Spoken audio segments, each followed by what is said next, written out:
Les aimants sont un des objets les plus cool avec lesquels jouer. C'est un petit condensé de magie, divertissement et science. Mais parfois, juste les regarder s'attirer peut devenir un peu saoulant. Ce qu'il vous faut, c'est un peu d'inspiration. Et c'est comme ça que vous êtes tombé sur cette vidéo. Préparez-vous à être surpris par ces 10 trucs les plus cool à faire avec des aimants. Numéro 10, le cauchemar de Newton. Voilà un truc rapide qui aurait agacé Newton encore plus qu'une pomme lui tombant sur la tête. Prenez un tube métallique non magnétique, de l'aluminium par exemple, perforé sur les côtés. Un bloc métallique non magnétique et un aimant puissant, capable de glisser le long du tube. Mettez d'abord le bloc non magnétique dans le tube. Ensuite, interchangez l'aimant et le bloc. Puis faites tomber l'aimant dans le tube. Vous voyez la différence ? Le bloc magnétique tombe beaucoup plus lentement que le bloc non magnétique. C'est en sorte une sorte d'aimant. Mais l'effet est bien plus complexe que ce que vous imaginez. Ce dont vous venez d'être témoin, c'est une simple application de la loi de Faraday. Ce qui se passe, c'est qu'un courant est créé dans le tuyau quand un champ magnétique est introduit, combiné à la loi de Lenz. L'aimant est en fait tiré vers l'arrière par une force d'attraction derrière lui et poussé vers le haut par une force de répulsion devant lui. Ça interagit avec la gravité, ralentit le bloc magnétique et crée cet effet de descente douce. C'est à la fois un moyen simple de démontrer les capacités des aimants et d'expliquer les bases du magnétisme par rapport à la gravité. Numéro 9, l'encre ferrofluide. Si le cauchemar de Newton est un peu trop facile pour vous, alors ce fluide à aimant monstre pourrait être le truc fou qu'il vous faut. Les ingrédients sont simples. Prenez de l'encre, de votre ancienne imprimante et de l'huile végétale de cuisine. C'est tout. Mélangez-les bien jusqu'à obtenir une consistance lisse, mais pas trop épaisse. Vous êtes prêts ? Mettez le liquide soit dans un récipient en verre, soit sur une surface avec votre aimant en dessous. Si vous utilisez un aimant assez puissant sur ce smoothie noir, vous remarquerez tout de suite qu'il forme des pointes bizarres autour du champ d'attraction. L'explication est simple. Votre encre est en fait composée de particules microscopiques de magnétite ou d'oxyde de fer. Elle est directement affectée par les champs magnétiques et les suit, avec l'huile végétale qui agit comme milieu fluide. En fait, c'est pour ça que la magnétite est utilisée dans les imprimantes. Numéro 8. Le mastic Terminator. Les fluides magnétiques sont sympas, mais l'encre en mouvement est que la partie émergée de l'iceberg. Le mastic Terminator est encore plus dingue. C'est une pâte grise épaisse qui aspire tout matériau magnétique comme une espèce d'entité alien semi-sensible. Au lieu d'être esclave de l'aimant, elle engloutit n'importe quoi, qui sera à jamais entouré de son ventre métallique. Le principe de ce mastic est exactement le même. Des magnétites microscopiques sont en suspension dans un fluide, et la viscosité du fluide est amplifiée. C'est plus long, plus dramatique, et peut-être encore plus horrible. Et pas besoin de puissants aimants en néodyne pour recréer ça.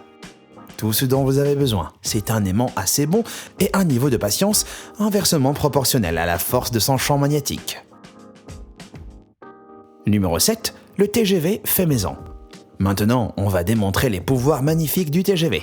Pour ça, vous aurez besoin d'une grosse pile, de plusieurs aimants puissants du même diamètre que la batterie, et d'une très longue bobine d'enroulement de fil de cuivre. Pour commencer, fixez les aimants de chaque côté de la pile. Puis, placez la longue bobine de cuivre sur une surface plane, comme une piste de tunnel. Insérez toute la pile jusqu'au bout de l'autre aimant, et le tour est joué. Vous venez de créer le TGV le plus simple au monde. Connectez les extrémités de la bobine de cuivre, et vous avez une piste complète. Vous vous souvenez des forces d'attraction et répulsion qui agissaient sur l'aimant dans le cauchemar de Newton. Là, c'est le même principe. Mais le courant et les forces magnétiques agissent à la fois sur votre train de pile et sur le fil de cuivre et produisent une force vers l'avant, permettant à votre mini TGV de continuer à faire une boucle autour de la piste magnétique. Enfin, tant que les piles restent assez chargées. Numéro 6, aimant contre écran cathodique. Pour faire des trucs de fou, des fois, il faut prendre des risques.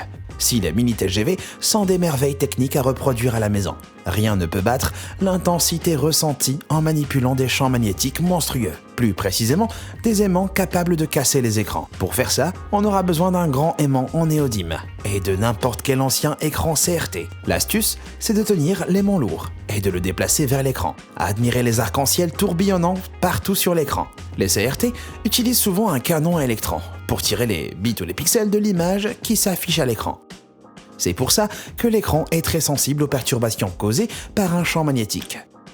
En fait, les anciens écrans étaient magnétisés de manière permanente s'ils restaient à côté d'un aimant puissant trop longtemps. Ces lignes ne partent plus et le téléviseur est endommagé pour toujours. À moins qu'un démagnétiseur soit utilisé pour démagnétiser l'écran. Si vous mettez des aimants encore plus puissants et plus gros vers l'écran, il y a de fortes chances que vous affectiez physiquement tout le moniteur, voire le cassiez pour de bon. Numéro 5. Les allumettes magnétiques. Les aimants ont donc bien un effet sur les métaux, en particulier le fer ou le nickel. Mais le magnétisme, comme on l'a démontré avec l'écran CRT, peut être manipulé quand les électrons peuvent être alignés et déplacés. Pour le prouver, voilà un truc pour lequel vous aurez besoin de plusieurs allumettes, de sûreté et de votre aimant. Allumez la première série d'allumettes en brûlant juste la partie phosphorée et vérifiez si elles sont attirées par l'aimant. Pas de grande réaction, non ? Ok, essayez maintenant d'allumer le reste, cette fois en laissant l'allumette brûler au moins à moitié. Ensuite, rapprochez l'aimant. Surpris ? Il y a en fait plusieurs explications, voire plusieurs scénarios selon le type d'allumette. Mais en fait ici, la réponse c'est cette pointe très rouge. Les allumettes de sûreté contiennent souvent des traces d'oxyde de fer, ce qui leur donne leur couleur rouge. Quand il est brûlé tout seul, les particules dispersées sont trop faibles pour faire une réaction. Mais quand il est brûlé dans le bois, du carbone est produit et les oxydes de fer sont réduits en morceaux de fer métallique grâce à la réaction oxydante. Résultat, un matériau qui peut être directement affecté par les aimants. Numéro 4. La muscu avec des aimants. L'électromagnétisme est plus fort que la gravité. C'est une évidence, vu que la gravité est la plus faible de toutes les forces fondamentales. En fait, l'électromagnétisme est au moins 10 puissance 36 fois plus fort que la gravité. Donc un 1 suivi de 36 zéros. Donc les aimants peuvent facilement soulever des objets lourds. Mais alors en quoi c'est fou ou impressionnant ?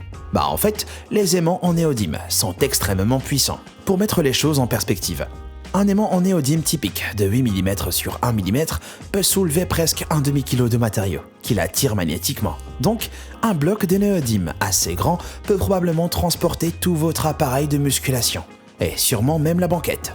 Bien sûr, tout est dans l'orientation de ses poids. Mais soyez prudent, un seul faux pas et l'aimant peut littéralement vous écraser les bras et jambes. Numéro 3. Les fruits magnétiques.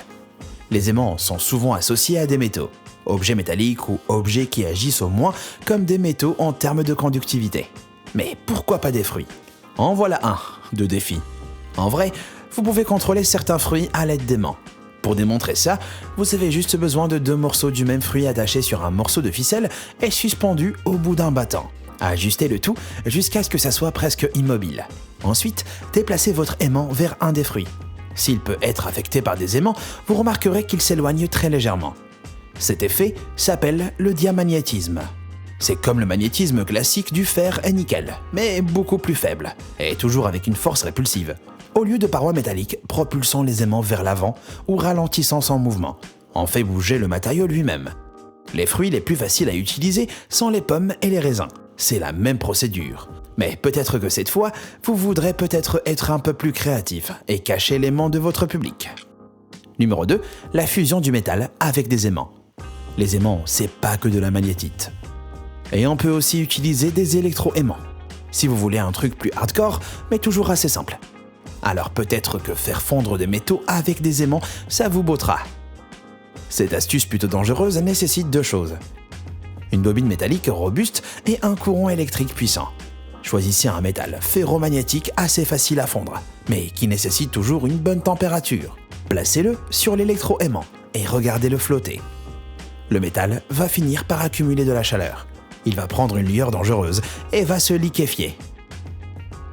Alors ça, mes amis, c'est une démonstration de la loi de Biot et Savart en électrodynamique. En fait, les champs magnétiques alternatifs provoqués par le courant dans la bobine métallique déposent progressivement de la chaleur sur le métal suspendu. Le courant fluctue d'avant en arrière autour de la bobine, accumulant encore plus de chaleur, ce qui se traduit par cette flaque brillante que vous voyez. La réaction est en fait plutôt lente, alors soyez prévenus, il faut être patient. On peut l'accélérer avec un électro-aimant plus puissant, mais ça serait aussi beaucoup plus dangereux à manipuler. Numéro 1.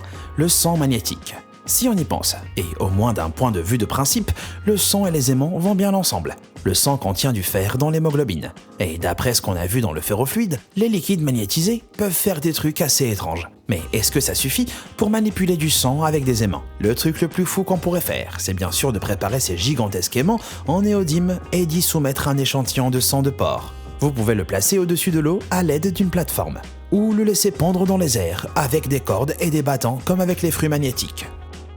N'oubliez pas que le tout doit être assez sensible pour que toute réaction puisse être vue par le public. En réalité, le fer n'explique pas à lui seul pourquoi le sang devrait bouger. Comme les pommes et les raisins, l'hémoglobine dans le sang peut être diamagnétique quand elle est oxygénée, et aussi paramagnétique désoxygénée. Dans tous les cas, quel que soit l'échantillon de sang, les aimants interagiront toujours un peu avec. Mais peut-être pas comme ça. Et n'oubliez pas que les aimants en néodyme et autres aimants avec une grosse force latérale et magnétique doivent toujours être manipulés avec précaution. Alors, qu'est-ce que vous avez préféré? Et vous allez en essayer un? Dites-le moi dans les commentaires. Et merci d'avoir regardé. Et comme toujours, à bientôt.